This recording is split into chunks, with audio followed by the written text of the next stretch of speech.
This is John Landrine, and welcome to Ask the Sales Doctor, where you can send in your sales and sales management questions, then tune in, and I'll give you a sales PhD answer. The first question comes from Dennis Stanton of Paterson, New Jersey. Dennis asks, how do you deal with the no objection objection?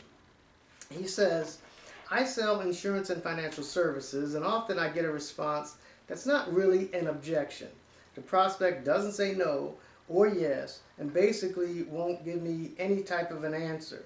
It's not even a solid, I need to think about it. It's more like, just not now, or something like that. Of course, I do what I can to draw out the real objection and usually get nowhere. The customer just stays very vague and just won't give me an answer.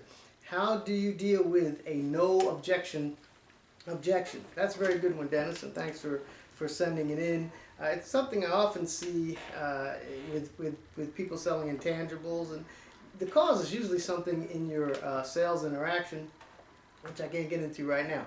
However, I can give you something I think will help you out of that situation. Sometimes either pinpoint the objection, may even turn some of those situations completely around. Okay, first I'm just going to give you the quick 2-minute role play in how this sounds, and then I'll break it down for you, okay? So here you are, just like you say, you've been going at it, you can't figure out the objection, the prospect is not really going anywhere, and you get ready to just give up and leave. At that time, you might say something like this. Mr. Prospect, first of all, I thank you for your time today. I really do appreciate the opportunity. And I'd like to just ask you a couple of quick questions, if you don't mind. And please, just be as honest with me as I've been with you, okay? First of all, did you like what I showed you? I mean, really, did the plan look good to you? Now, if you did your job, the prospect's probably going to say, well, yeah, but sure, it sounds good, it looks good. Okay. Mr. Prospect, was I able to show you how this plan not only saves you money today, but will make money and provide security for you and your family in the future, for years to come, even for a lifetime? Again, the answer should be, oh yeah, sure, I can see that. I mean, yeah, like I said, it looks good. Mr. Prospect, who do you think will actually gain the most out of this one plan if you got it today? In the long run, who do you think will benefit the most from this plan? You and your family, me, or my company? Well, I guess I would, in the long run, yeah, sure. Well, Mr. Prospect, who do you think will lose the most if you don't get it? You see, Mr. Prospect, you're the big winner here. You're the winner in this whole process. Now let's go ahead and double check this paperwork and put this plan in force, okay? Now, before you go off and all excited about this, you need to understand what happened here. This was not some play on words or some trick or anything like that. What you did was exactly what you needed to do at this time. During this close, you got to remember, emotions are running high, the stress levels are high, things are starting to look a little bit confused. Your job as a professional is to help this prospect sort through these issues, to sort through the things that are involved so that they are able to arrive at the best conclusion to help them and their family. That's what you're supposed to do. So what you did here was exactly that. Okay, you took one at a time. First of all, did you like what I showed you? Believe it or not, it's probably a question you didn't ask during your presentation. Did you like it? And sometimes that might be the simple thing holding things up. They just the prospect might say, well, not really, no, I didn't really like it. Okay. At least at that point, you've now isolated the problem, and it's something that you can deal with. Okay? So, did you like it? But like I said, if you did everything right, the answer should be, oh yeah, sure, I liked it. It looked good. Okay. Then, Mr. Prospect, who do you think was I able to show you how the plan will help you today and in the future? There's two critical things with this question.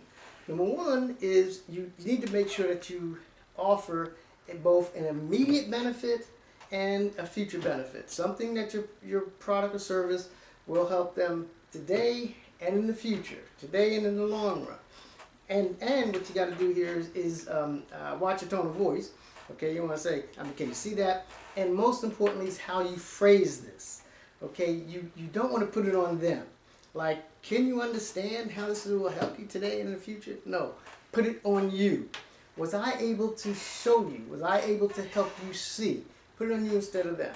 So, did you like it? And then, was I able to help you see benefits today and in the future? Okay, third, who do you think will gain the most out of this? Who do you think will benefit the most from this one plan, this one product, this contract? You and your family, me, or my company. Now, if you did your job right, and if you're selling a valuable product or service, it definitely should be the prospect who gets the most out of it.